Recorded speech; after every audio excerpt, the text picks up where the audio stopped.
नमस्कार मित्रांनो, जय शिवराय, जय शंभूराजे. आपल्या रॉयल पाटील या चॅनेलवर मी सुधीर पाटील आपलं सहर्ष स्वागत करतो. मित्रांनो, आपण आज आलो आहोत रायरेश्वर या ठिकाणी. छत्रपती शिवाजी महाराज यांनी 16व्या वर्षी ज्या ठिकाणी स्वराज्याची शपथ घेतली ते ठिकाण रायरेश्वर किल्ला या ठिकाणी आपण आज जाणार आहोत. मित्रांनो, स्वराज्याची निर्मिती करत असताना छत्रपती शिवाजी महाराजांबरोबर वाई तसेच भोर तालुक्यातील सवंगडी तसेच सर्व मावळे एकत्र जमवण्यासाठी हे दोन तालुके महत्त्वाचे ठरले. त्याचप्रमाणे सातारा जिल्हा तसेच पुणे जिल्हा या ठिकाणी छत्रपती शिवाजी महाराजांचं जास्त काळ वास्तव्य होतं. लहानपणाचे सवंगडी घेऊन छत्रपती शिवाजी महाराजांनी या रायरेश्वरावर स्वराज्याची पहिली शपथ घेतली रायरेश्वराच्या साक्षीने. तर मित्रांनो, चला पाहूया रायरेश्वर किल्ला.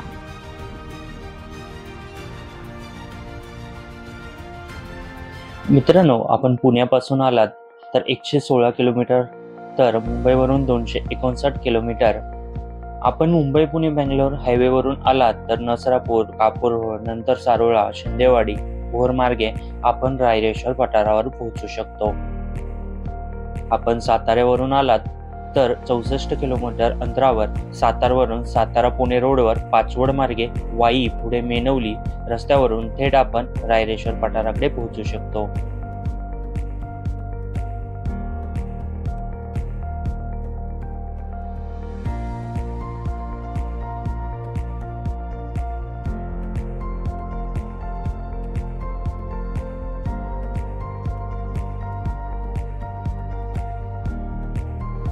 आपण पायथ्याशी आलो की आपण एका घाटात येतो. एका बाजूला केंजळगड व दुसऱ्याला रायरेश्वर. पुणे जिल्ह्यात रायरेश्वर तर सातारा जिल्ह्यात केंजळगड येतो. सिमेंट आणि लोखंडी शिडीने 100 ते 125 पायऱ्या चढून गेल्यावर आपल्याला खडकात कोरलेल्या 15-20 पायऱ्या दिसतात.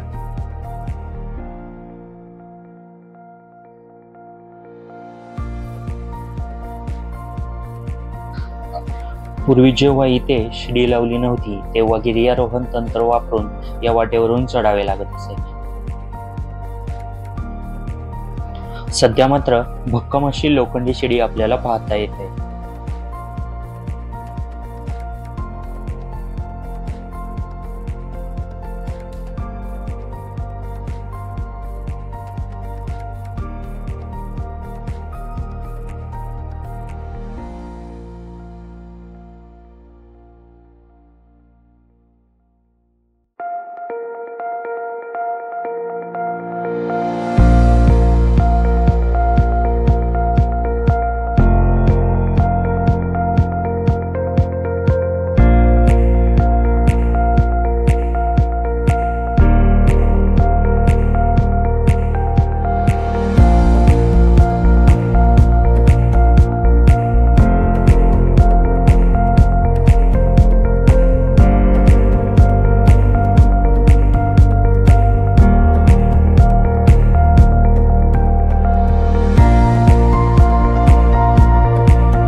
वाटेने आपण पुढे गेल्यावर आपल्याला पाण्याचं तळ आपल्याला पाहता येतं.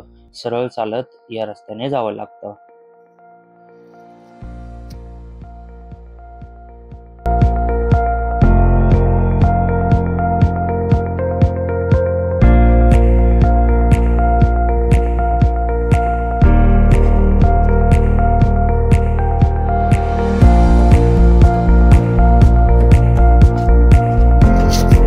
आपण तिथून पुढे आल्यानंतर एक पाण्याचं टाकं लागतं, जे पिण्यायोग्य पाणी आहे असा बोर्डही तिथे लागलेला आहे. या टाक्याचं वैशिष्ट्य म्हणजे गोमुखातून या ठिकाणी दगडातून पाणी येतं. दगडातून पाणी आले की ते टाकीत सोडलेलं आहे. हे पाणी पिण्यायोग्य आहे.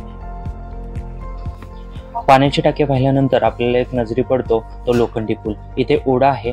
ओढा पार करण्यासाठी हा लोखंडी पुलाचा आपण उपयोग करू शकतो. मित्रांनो, आपण पोहोचलो रायरेश्वर पठारावर, म्हणजेच रायरेश्वर किल्ल्यावर. रायरेश्वर किल्ल्याचं भौगोलिक स्थान आपण पाहणार आहोत. थोडक्यात दाट झाडी, खोल दऱ्या, उंचच्या उंच सुळके, अस्ताव्यस्त पसरलेली पठारे, लांबच लांब सोंडा आणि आडवळणी घाटी यामुळे हा परिसर तसा दुर्गमच आहे. पठाराच्या समोर असणारा काळ्या कातळातील केंजळगड, तालुका वाई, जिल्हा सातारा आपल्याला खुणावत असतो. तसेच रायरेश्वर पठाराची उंची समुद्र सपाटीपासून 4694 फूट इतकी आहे. त्यामुळेच हे ठिकाण पुणे जिल्ह्यातील सर्वात उंच ठिकाणापैकी एक गणले जाते.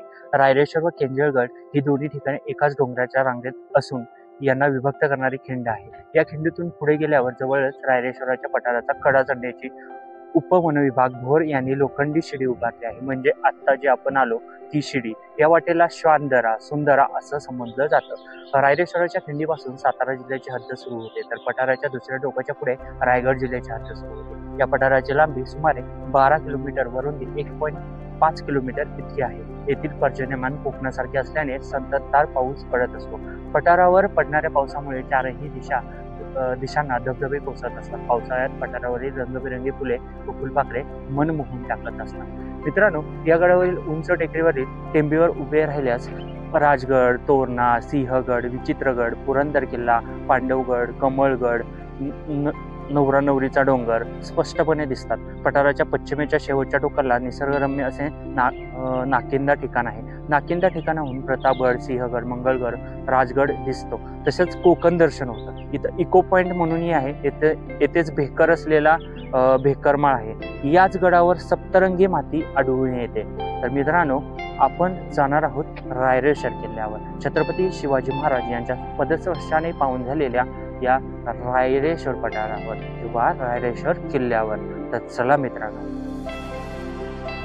मित्रांनो, पायथ्यापासून अर्धा तास वेळ या रायरेश्वर मंदिरापर्यंत पोहोचण्यास आपणास लागतो. या मंदिराची रचना मध्ययुगीन काळातील असून एक संरक्षण भिंत आपणास पाहता येते. मंदिराचे मुख हे पूर्वाभिमुख आहे. मंदिर 3 विभागात विभागलेले आहे: सभामंडप, प्रार्थनागृह, गर्भगृह. मंदिराच्या डाव्या हाताला एक शिलालेख आहे आणि तो सध्या वाचण्यात आलेला आहे. हा जीर्णोद्धाराचा शिलालेख आहे.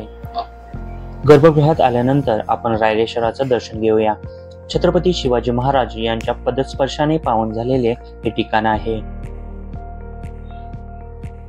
हे हिंदवी स्वराज्य व्हावे ही श्रींची इच्छा.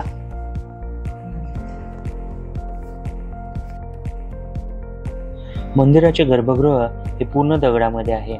भिंतीवर एक ढाल आणि तलवार लावलेली आपल्याला पाहता येते. छत्रपती शिवाजी महाराजांनी येथील शिवालयात हिंदवी स्वराज्य स्थापनेची शपथ घेतलेल्या आणि पावनभूमी असलेला ऐतिहासिक वारसा या सह्याद्री डोंगर रांगेतील साक्ष देणारा रायरेश्वर दुर्ग. या मंदिराचे जीर्णोद्धार हे टापकेघर गावातील हरी पाटील या गृहस्थाने शके 1805 मध्ये 700 रुपये खर्च करून या मंदिराचा जीर्णोद्धार केलेला आहे.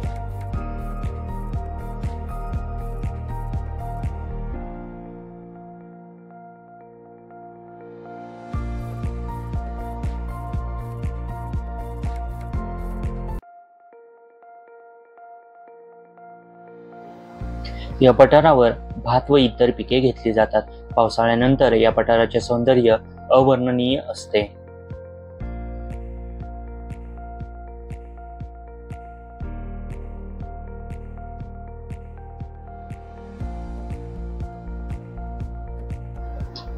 पठारावर जंगम लोकांची काही घरे आपल्याला पाहता येतात.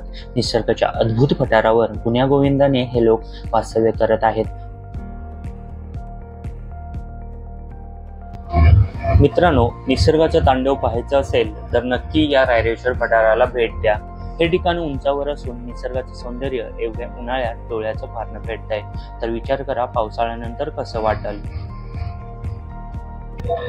उन्हाळ्यातही आपले दुर्ग फिरण्याची मजा कुछ औरच. या ठिकाणची वस्ती ही दुर्गम भागात मोडते. या रायरेश्वर पठाराच्या पायथ्यापर्यंत जाण्यास रस्ता सध्या डांबरीचा आहे. पायथ्यापर्यंत भले मोठे दुर्गम डोंगर पार करून आपण पोहोचतो रायरेश्वर पठारावर.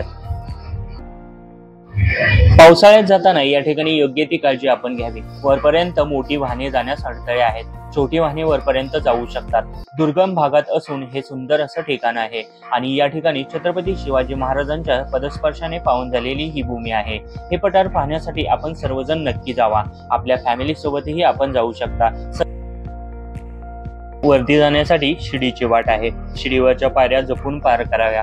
उंचावर असलेले थंड हवेचं ठिकाण. या ठिकाणी शंभू महादेवाचं म्हणजेच रायरेश्वराचं वास्तव्य आहे. रायरेश्वराचा आशीर्वाद आपल्या महाराष्ट्र भूमीला लाभलेला आहे. मंदिराच्या गर्भगृहात गेल्यावर खूप वेगळा अनुभव आला. मनाला शांतता मिळाली. एक वेगळी प्रेरणा मिळाली. गर्भगृहात थंड वातावरण होतं. माझ्यावर असणाऱ्या माझ्या भाच्याने म्हणजेच विघ्नेशने आणि मी दर्शन घेतलं. खूप छान वाटलं. शब्दात वर्णिलं जाऊ शकत नाही असं. रायरेश्वराचं दर्शन घेतल्यानंतर आपणासही असाच अनुभव येईल. गडावर खूप भटकंती करायला आहे. राहण्याची सोय व जेवणाची सोय गडावर जंगम वस्तीमधील एका घरात होऊ शकते.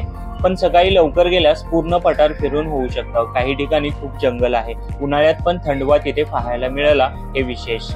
निसर्गाचं आगळे वेगळे रूप नक्की पहा. आणि शिवाजी महाराजांनी ज्या ठिकाणाहून आपल्या स्वराज्याची सुरुवात केली, नवीन विचार जगासमोर मांडला, आजही पूर्ण महाराष्ट्र, पूर्ण भारत रायरेश्वराच्या साक्षीने स्वराज्य हा विचार जनमानसात टिकून आहे. आमचे अनुभव असे आहेत. आपलेही काही अनुभव असतील तर नक्की कमेंटमध्ये सांगा. या रायरेश्वर दुर्ग पठाराला नक्की भेट द्या.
गड उतरत असताना मनात अनेक विचार आले. शिवाजी महाराज या दुर्गम ठिकाणी आपल्या मावळ्यांसोबत कसे आले असतील. आणि भोर तालुका, जावळी तालुका म्हटलं की घनदाट अशी जंगलं, गर्द अशी झाडी. सध्या वरती येण्यासाठी किमान रस्ते तरी आहेत व वरती कड्याच्या वरती जाण्यासाठी शिडीचा वापर करून आपण सध्या जाऊ शकतो.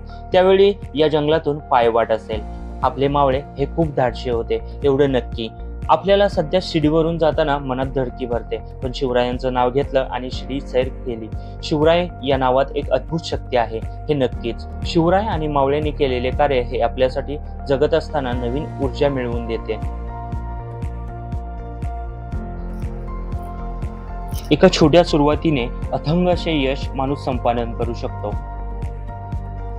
या रायरेश्वराच्या साक्षीने केलेली ही छोटी सुरुवात शिवाजी महाराजांनी त्यांच्या विचाराने दिल्लीचे तख्तही आपण काबीज करून घेतलं व आपला भगवा त्या ठिकाणी फडकवला. शिवरायांनी हे पाऊल उचललं म्हणजे हिंदू राष्ट्रासाठी आयुष्यभर आपलं सर्व काही बहाल करणारा एक व्यक्ती म्हणजेच आमचे महाराज शिवछत्रपती शिवाजी महाराज. आई जिजाऊ माँसाहेबांच्या संस्कारातून घडलेल्या पृथ्वीवरचा एक चमकता तारा व तेवढ्याच ताकदीने लढले ते आमचे धाकले धनी म्हणजे शंभू महाराज व त्यानंतर राजाराम महाराज, राणी तारा राणी साहेब. या सर्वांनी आपले राजेशाही जीवन सोडून जनमानसासाठी आपलं अख्खं आयुष्य बहाल केलं. हेच ते आपलं स्वराज्य, हाच तो आपला महाराष्ट्र.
मित्रांनो, अजूनही आपण आपल्या चॅनेलला सबस्क्राईब केलं नसेल तर नक्की करा आणि हा व्हिडिओ शेअर करायला विसरू नका. जय शिवराय, जय शंभूराजे.